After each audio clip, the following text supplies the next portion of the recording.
Hello दोस्तों, मैं doctor श्रवण।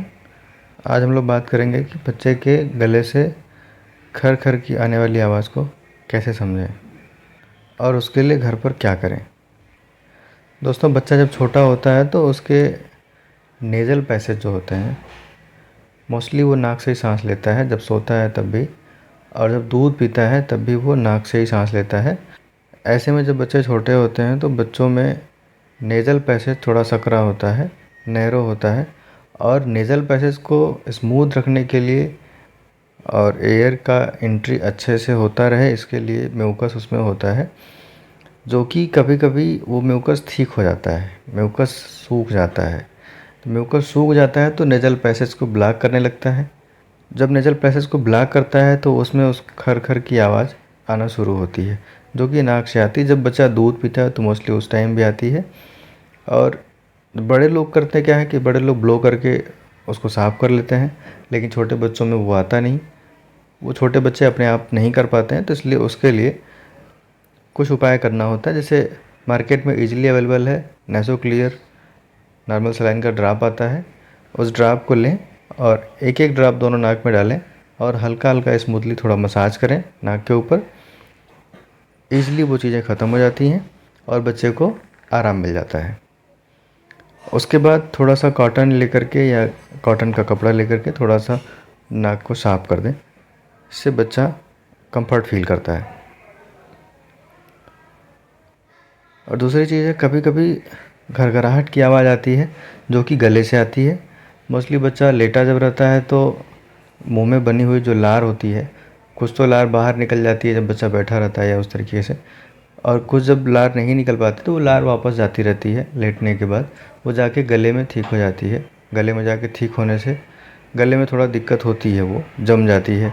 कभी कभी पेट का जो स्फिंक्चर होता है, जो पेट के ऊपर जो वाल लगी है, जो खाने की नली और पेट को अलग अलग करती है, वो इनका कमज़ोर होता है। तो कभी कभी उसमें से भी खाने कुछ कुछ जो दूध है वो वापस आ जाता है। तो वो वापस जा कर के गले में जम जाता है। तो गले में जम जाता है तो उसमें जब बच्चा सांस लेता है तो गले से खर खर की आवाज़ आती है, घरघराहट की आवाज़ आती है। और कभी कभी तो ये घरघराहट की आवाज़ इतनी तेज़ होती है कि आप जब पीठ पर हाथ रखेंगे तो पीठ पर भी उसका वाइब्रेशन फील होता है। ये आवाज़ गले से होती है, पीठ के ऊपर भी इसका वाइब्रेशन फील होता है। इसके लिए आप नॉर्मली क्या करें, बच्चे को उठाएं और कंधे पर रखें, बर्पिंग करें, हल्का हल्का उसको थपकी दें। थपकी देने से वो जो भी म्यूकस होता है वहाँ पे, वो धीरे धीरे पेट में चला जाता है और सांस की नली में, मतलब सांस लेने में जो घरघराहट की आवाज़ है वो उसमें आराम मिल जाता है। नेसो क्लियर डाल के साफ़ करना, नेज़ल पैसेज को क्लीन करना, या कॉटन क्लॉथ वगैरह लेकर के, कपड़े वगैरह लेकर के उसे नाक को साफ़ करना, ताकि बच्चे को कंफर्ट फील हो। और हल्का हल्का थपकी देना। इसके साथ में एक चीज़ और कर सकते हैं कि जब भी बच्चे को आप दूध पिलाएं तो उस टाइम थपकी दें और थपकी दे के लिटाएं, तो ये समस्या थोड़ा कम आने का चांस रहता है। वैसे मोस्टली सर्दी के मौसम में ऐसा होता है, बच्चे थोड़ा परेशान रहते हैं। वार्निंग साइन बच्चे के लिए आपके, जब कभी कभी बच्चा लेटा रहे या फिर ऐसे ही आप देखेंगे तो बच्चा जब सांस लेता है तो उसके गले में हल्का सा गड्ढा होता है, गले के पास हल्का सा गड्ढा होता है। ये साइन है, हो सकता है बच्चे के सांस की नली में इन्फेक्शन हो सकता है बच्चे के गले में इन्फेक्शन हो, या हो सकता है बच्चे के फेफड़े में भी इन्फेक्शन हो। तो ऐसे टाइम में भी बच्चे को कुछ आवाज़ें आती हैं जिसको हम समझ नहीं पाते।